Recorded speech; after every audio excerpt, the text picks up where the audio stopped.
श्री अनंत कोटि ब्रह्मांड नायक राजाधिराज योगिराज पार ब्रह्म श्री सच्चिदानंद समर सद्गुरु साईनाथ महाराज, आपकी जय हो, आपकी जय हो। हे गुरुवर, हे सद्गुरु, आज श्री साईं सचरित्र का अध्याय 7 का पठन होगा। आशीर्वाद दे बाबा, ये सबके चित्र में उतरे और सभी इससे पुण्य लाभ कमाएं। आइए अब अध्याय 7 की ओर बढ़ते हैं। जैसा कि इसमें लिखा हुआ है, अद्भुत अवतार श्री साईं बाबा की प्रकृति, उनकी यौगिक क्रियाएं, उनकी सर्वव्यापकता, कुष्ठ रोगी द्वारा सेवा, खारपड़े के पुत्र को प्लेग, पंढरपुर गमन, अद्भुत अवतार। आइए आगे बढ़ते हैं। श्री साईं बाबा समस्त यौगिक क्रियाओं में पारंगत थे। 6 प्रकार की क्रियाओं के वे तो पूर्ण ज्ञाता थे। 6 क्रियाएं जिनमें धोती यानी 1-3 इंच चौड़ी और लगभग 22-22.5 इंच लंबे कपड़े के भीगे हुए कपड़े टुकड़े से पेट को स्वच्छ करना, खंड योग यानी अर्थात अपने शरीर के अवयवों को पृथक पृथक कर उन्हें पुनः पूर्वव्रत जोड़ना, और समाधि आदि भी सम्मिलित हैं। यदि कहा जाए कि वे हिंदू थे तो आकृति से वे यवन से प्रतीत होते थे। कोई भी यह निश्चय पूर्वक नहीं कह सकता था कि वे हिंदू थे या यवन। वे हिंदुओं का रामनवमी उत्सव यथाविधि मनाते थे और साथ ही मुसलमानों का चंदनोत्सव भी। वे उत्सव में दंगलों को प्रोत्साहन तथा विजेताओं को पर्याप्त पुरस्कार देते थे। गोकुल अष्टमी को वे गोपाल काला उत्सव भी बड़ी धूमधाम से मनाते थे। ईद के दिन वे मुसलमानों को मस्जिद में नमाज पढ़ने के लिए आमंत्रित किया करते थे। एक समय मुहर्रम के अवसर पर मुसलमानों ने मस्जिद में ताजिया बनाने तथा कुछ दिन वहां रखकर फिर जुलूस बनाकर गांव से निकालने का कार्यक्रम रचा। श्री साईं बाबा ने केवल 4 दिन ताजियों को वहां रखने दिया और बिना किसी राग द्वेष के 5वें दिन वहां से हटवा दिया। यदि कहें कि वे यमन थे तो उनके कान हिंदुओं की रीति के अनुसार छिदे हुए थे, और यदि कहें कि वे हिंदू थे तो वे सुनता कराने के पक्ष में थे। नाना साहब चंदोरकर, जिन्होंने उनको बहुत समीप से देखा था, उन्होंने बतलाया कि उनकी सुन्नत नहीं हुई थी। साईला पत्रिका श्री बी देव द्वारा लिखित शीर्षक बाबा यमन की हिंदू, पृष्ठ 562 देखो। यदि कोई उन्हें हिंदू घोषित करे तो वे सदा मस्जिद में निवास करते थे, और यदि यवन कहे तो वे सदा वहां धुनी प्रज्वलित रखते थे तथा अन्य कर्म जो कि इस्लाम धर्म के विरुद्ध हैं, जैसे चक्की पीसना, शंख तथा घंटानाद, होम आदि कर्म करना, अन्नदान और अर्घ्य द्वारा पूजन आदि सदैव वहां चलते रहते थे। यदि कोई कहे कि वे यवन थे तो कुलीन ब्राह्मण और अग्निहोत्री भी अपने नियमों का उल्लंघन कर सदा उनको साष्टांग नमस्कार किया करते थे। जो उनके स्वदेश का पता लगाने गए, उन्हें अपना प्रश्न ही विस्मृत हो गया और वे उनके दर्शन मात्र से मोहित हो गए। अस्तु, इसका निर्णय कोई ना कर सका कि यथार्थ में साईं बाबा हिंदू थे या यवन। इसमें आश्चर्य ही क्या है। जो अहम वह इंद्रिय जन सुखों को तिलांजलि देकर ईश्वर के शरण में आ जाता है तथा जब उसे ईश्वर के साथ अभिन्नता प्राप्त हो जाती है, तब उसकी कोई जाति पाति नहीं रह जाती। इसी कोटि में श्री साईं बाबा थे। वे जातियों और प्राणियों के किंचित मात्र भी भेदभाव नहीं रखते थे। फकीरों के साथ वे आमिष और मछली का सेवन भी करते थे। कुत्ते भी उनके भोजन पात्र में मुंह डालकर स्वतंत्रता पूर्वक खाते थे, परंतु उन्होंने कभी कोई आपत्ति नहीं की। ऐसा अपूर्व और अद्भुत श्री साईं बाबा का अवतार था। गत जन्मों के शुभ संस्कारों के परिणाम स्वरूप मुझे भी उनके श्री चरणों के समीप बैठने और उनका सत्संग लाभ उठाने का सौभाग्य प्राप्त हुआ। मुझे जिस आनंद व सुख का अनुभव हुआ, उसका वर्णन मैं किस प्रकार कर सकता हूँ। यथार्थ में बाबा अखंड सच्चिदानंद थे। उनकी महानता और अद्वितीयता का बखान कौन कर सकता है। जिसने उनके श्री चरण कमलों की शरण ली, उसे साक्षात्कार की प्राप्ति हुई। अनेक सन्यासी, साधक और अन्य मुमुक्षुजन भी श्री साईं बाबा के पास आया करते थे।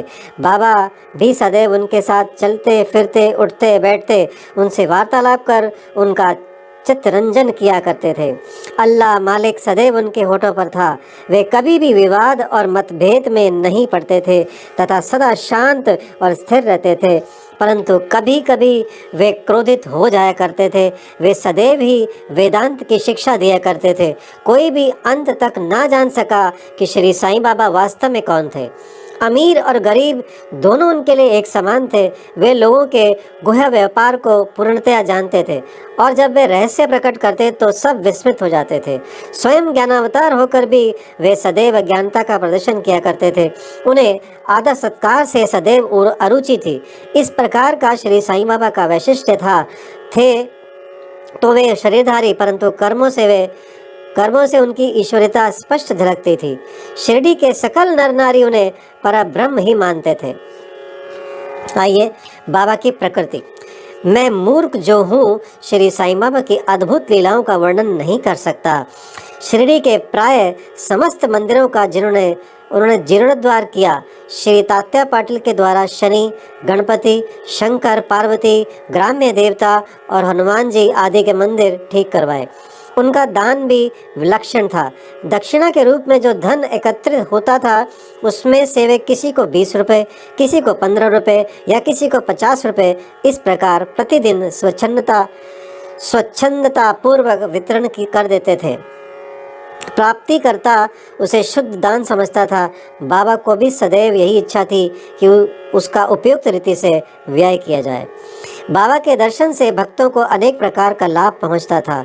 अनेकों निष्कपट और स्वस्थ बन गए, दुष्टात्मा पुण्यात्मा में परिणत हो गए, अनेकों कुष्ठ रोग से मुक्त हो गए और अनेकों को मनोवांछित फल की प्राप्ति हो गई।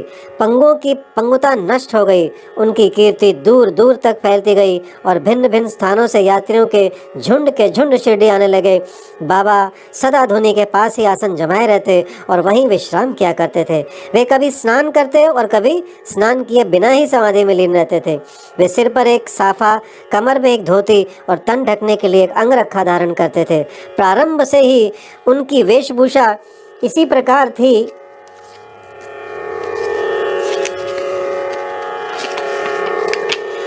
पूर्वार्ध में वे गांव में चिकित्सा कार्य भी किया करते थे।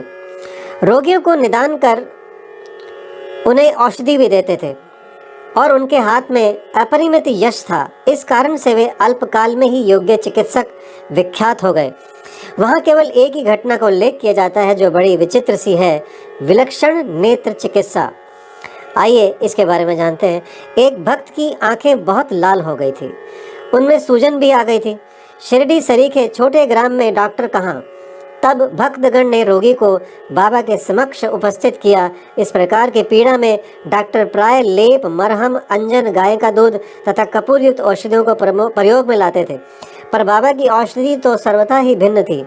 उन्होंने भिलावा पीसकर उसकी 2 गोलियां बनाई और रोगी के नेत्रों में एक एक गोली चिपकाकर कपड़े की पट्टी से आंखें बांध दी। दूसरे दिन पट्टी हटाकर नेत्रों के ऊपर जल के छींटे छोड़े गए। सूजन कम हो गई और नेत्र प्राय निरोग हो गए। नेत्र शरीर का एक अति सुकोमल अंग है, परंतु बाबा की औषधि से कोई हानि नहीं पहुंची, वरन नेत्रों की व्याधि दूर हो गई। इस प्रकार अनेक रोगी निरोग हो गए। यह घटना तो केवल उदाहरण स्वरूप ही यहाँ दी गई है। आगे पढ़ते हैं बाबा की यौगिक क्रियाएं। बाबा को समस्त यौगिक प्रयोग और क्रियाएं ज्ञात थी। उनमें से केवल 2 का ही उल्लेख यहाँ किया जाता है। पहला, धोती क्रिया यानी आंतें स्वच्छ करने की क्रिया। प्रति तीसरे दिन बाबा मस्जिद से पर्याप्त दूरी पर एक वट वृक्ष के नीचे किया करते थे। एक अवसर पर लोगों ने देखा कि उन्होंने अपनी आंतों को उधर से बाहर निकालकर उन्हें चारों ओर से स्वच्छ किया और समीप के वृक्ष पर सूखने के लिए रख दिया। शिरडी में इस घटना की पुष्टि करने वाले लोग अभी भी जीवित हैं। उन्होंने इस सत्य की परीक्षा भी की थी। साधारण धोती क्रिया एक 3 इंच चौड़े व 22.5 फुट लंबे गीले कपड़े के टुकड़े से की जाती है। इस कपड़े को मुंह के द्वारा उदर में उतार लिया जाता है तथा उसे लगभग आधे घंटे तक रखे रहते हैं ताकि उसका पूरा प्रभाव हो जाए। तत्पश्चात उसे बाहर निकाल लेते हैं। पर बाबा की तो यह धोती क्रिया सर्वथा विचित्र और असाधारण ही थी। आगे पढ़ते हैं खंड योग। एक समय बाबा ने अपने शरीर के अवयव पृथक पृथक कर मस्जिद के भिन्न भिन्न स्थानों में बिखेर दिए। अकस्मात उसी दिन एक महाशय मस्जिद में पधारे और अंगों को इस प्रकार यहाँ वहाँ बिखरा देखकर बहुत ही भयभीत हुए। पहले उनकी इच्छा हुई कि लौटकर ग्राम अधिकारी के पास यह सूचना भिजवा देनी चाहिए कि किसी ने बाबा का खून कर उनके टुकड़े टुकड़े कर दिए हैं, परंतु सूचना देने वाला पहले ही पकड़ा जाता है, यह सोचकर वे मौन रहे। दूसरे दिन जब वे मस्जिद गए तो बाबा को पूर्वव्रत हष्ट पुष्ट और स्वस्थ देखकर उन्हें बड़ा विस्मय हुआ। उन्हें ऐसा लगा कि पिछले दिन जो दृश्य देखा था वह कहीं स्वप्न तो नहीं था। बाबा बाल्यकाल से ही योगिक क्रियाएं करते थे और उन्हें जो अवस्था प्राप्त हो चुकी थी उसका सत्य ज्ञान किसी को भी नहीं था। चिकित्सा के नाम से उन्होंने कभी किसी से एक पैसा भी स्वीकार नहीं किया। अपने उत्तम लोकप्रिय गुणों के कारण उनकी कीर्ति दूर दूर तक फैल गई। उन्होंने अनेक निर्धनों और रोगियों को स्वास्थ्य प्रदान किया। इस प्रसिद्ध डॉक्टरों के डॉक्टर मसीहों के मसीहा ने कभी अपने स्वार्थ की चिंता न कर अनेक विघ्नों का सामना किया तथा स्वयं असहनीय वेदना और कष्ट सहन कर सदैव दूसरों की भलाई की और उन्हें विपत्तियों में सहायता पहुंचाई। वे सदा पर कल्याणार्थ चिंतित रहते थे। ऐसी ही एक घटना नीचे लिखी जाती है जो उनकी सर्वव्यापकता तथा महान दयालुता की द्योतक है। पढ़ते हैं बाबा की सर्वव्यापकता और दयालुता। सन 1910 में बाबा दीपावली के शुभ अवसर पर धूनी के समीप बैठे हुए अग्नि ताप रहे थे तथा साथ ही धूनी में लकड़ी डालते जा रहे थे। धूनी प्रचंडता से प्रज्वलित थी। कुछ समय पश्चात उन्होंने लकड़ियां डालने के बदले अपना हाथ धूनी में डाल दिया। हाथ बुरी तरह से झुलस गया। नौकर माधव तथा माधवराव देशपांडे ने बाबा को धूनी में हाथ डालते देखकर तुरंत दौड़कर उन्हें बलपूर्वक पीछे खींच लिया। माधवराव ने बाबा से कहा, देवा आपने ऐसा क्यों किया? बाबा सावधान होकर कहने लगे, यहाँ से कुछ दूरी पर एक लोहारिन जब भट्टी धोंक रही थी उसी समय उसके पति ने उसे बुलाया। कमर से बंधे हुए शिशु का ध्यान छोड़ वह शीघ्रता से वहाँ दौड़ गई। अभाग्यवश शिशु फिसल कर भट्टी में गिर पड़ा। मैंने तुरंत भट्टी में हाथ डालकर शिशु के प्राण बचा लिए। मुझे अपना हाथ जल जाने का कोई दुख नहीं है, परंतु मुझे संतोष है कि एक मासूम शिशु के प्राण बच गए। आइए अब एक और पढ़ते हैं, कुष्ठ रोगी द्वारा सेवा। माधवराव देशपांडे के द्वारा बाबा का हाथ जल जाने का समाचार पाकर श्री नाना साहेब चांदोरकर बम्बई के सुप्रसिद्ध डॉक्टर श्री परमानंद के साथ दवाइयाँ, लेप, मरहम तथा पट्टियाँ आदि साथ लेकर शीघ्रता से शिरडी को आए। उन्होंने बाबा से डॉक्टर परमानंद को हाथ की जांच करने और जले हुए स्थान में दवा लगाने की अनुमति मांगी। यह प्रार्थना अस्वीकृत हो गई। हाथ जल जाने के पश्चात एक कुष्ठ रोग पीड़ित भक्त भागोजी शिंदे उनके हाथ पर सदैव पट्टी बांधते थे। उनका कार्य था प्रतिदिन जले हुए स्थान पर घी मलना और उसके ऊपर एक पत्ता रखकर पट्टियों से उसे पुनः पूर्वव्रत कस कर बांध देना। घाव शीघ्र भर जाए, इसके लिए नाना साहब चांदोरकर ने पट्टी छोड़ने तथा डॉक्टर परमानंद से जांच व चिकित्सा कराने का बाबा से बारंबार अनुरोध किया। यहाँ तक कि डॉक्टर परमानंद ने भी अनेक बार प्रार्थना की, परंतु बाबा ने कहते हुए टाल दिया कि केवल अल्लाह ही मेरा डॉक्टर है। उन्होंने हाथ का परीक्षण करवाना अस्वीकार कर दिया। डॉक्टर परमानंद की दवाइयाँ शिरडी के वायुमंडल में ना खुल सकी और ना उनका उपयोग ही हो सका। फिर भी डॉक्टर साहब का परम भाग्य था जो उन्हें बाबा के श्री दर्शन का लाभ हुआ। भागोजी को दवा लगाने की अनुमति मिल गई। कुछ दिनों के उपरांत जब घाव भर गया तब सब भक्त सुखी हो गए, परंतु यह किसी को भी ज्ञात न हो सका कि कुछ पीड़ा शेष रही थी या नहीं। प्रतिदिन प्रातःकाल घृत से हाथ की मालिश और पुनः कस कर पट्टी बांधना, श्री साईं बाबा की समाधि पर्यंत यह क्रम इसी प्रकार चलता रहा। श्री साईं बाबा सदृश पूर्ण सिद्ध को यथार्थ में इस चिकित्सा की भी कोई आवश्यकता नहीं थी, परंतु भक्तों के प्रेमवश उन्होंने भागोजी की यह सेवा अर्थात उपासना निर्विघ्न स्वीकार की। जब बाबा लैंडी को जाते तो भागोजी छाता लेकर उनके साथ ही जाते थे। प्रतिदिन प्रातःकाल जब बाबा धूनी के पास आसन पर विराजते तब भागोजी वहाँ पहले से ही उपस्थित रहकर अपना कार्य प्रारंभ कर देते थे। भागोजी ने पिछले जन्म में अनेक पाप कर्म किए थे, इस कारण वे कुष्ठ रोग से पीड़ित थे। उनकी उंगलियां गल चुकी थी और शरीर पीप आदि से भरा हुआ था, जिसमें दुर्गंध भी आती थी। यद्यपि बाह्य दृष्टि से वे दुर्भागी प्रतीत होते थे, परंतु बाबा का प्रधान सेवक होने के नाते यथार्थ में वे ही अधिक भाग्यशाली तथा सुखी थे। उन्हें बाबा के सानिध्य का पूर्ण लाभ प्राप्त हुआ। और इसके आप आगे पढ़ते हैं। बालक खारपड़े को प्लेग। अब मैं बाबा की एक दूसरी अद्भुत लीला का वर्णन करूंगा। श्रीमती खारपड़े अमरावती के श्री दादा साहब खारपड़े की धर्मपत्नी अपने छोटे पुत्र के साथ कई दिनों से शिरडी में थी। पुत्र तीव्र ज्वर से पीड़ित था। पश्चात उसे प्लेग की गिल्टी यानी गांठ भी निकल आई। श्रीमती खारपड़े भयभीत हो बहुत घबराने लगी और अमरावती लौट जाने का विचार करने लगी।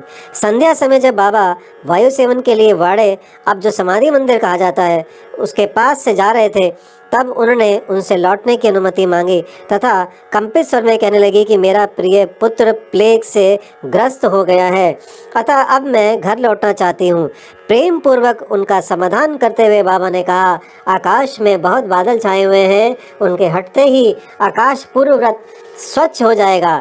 ऐसा कहते हुए उन्होंने कमर तक अपनी कफनी ऊपर उठाई और वहां उपस्थित सभी लोगों को अंडों के बराबर 4 गिल्टियां दिखाकर कहा, देखो मुझे अपने भक्तों के लिए कितना कष्ट उठाना पड़ता है और उनके कष्ट मेरे हैं। यह विचित्र और असाधारण लीला देखकर लोगों को विश्वास हो गया कि संतों को अपने भक्तों के लिए किस प्रकार कष्ट सहने पड़ते हैं। संतों का हृदय मोम से भी नरम तथा मक्खन जैसा कोमल होता है। वे अकारण ही भक्तों से प्रेम करते और उन्हें अपना निजी संबंधी समझते हैं। इसके आगे बढ़ते हैं। पंढरपुर गमन और निवास। बाबा अपने भक्तों से कितना प्रेम करते और किस प्रकार उनकी समस्त इच्छाओं तथा समाचारों को पहले से ही जान लेते थे, इसका वर्णन कर मैं ये अध्याय समाप्त करूंगा। नाना साहब चंदोरकर बाबा के परम भक्त थे।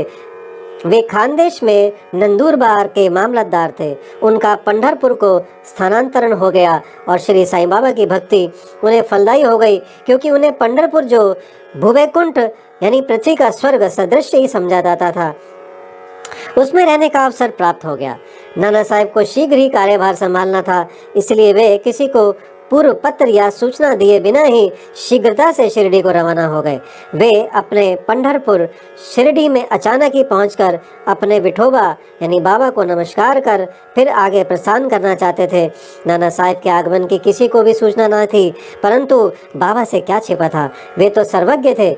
जैसे ही नाना साहब नीम गांव पहुंचे, जो शिरडी से कुछ ही दूरी पर है, बाबा पास बैठे हुए महलसापति अप्पा शिंदे और काशीराम से वार्तालाप कर रहे थे।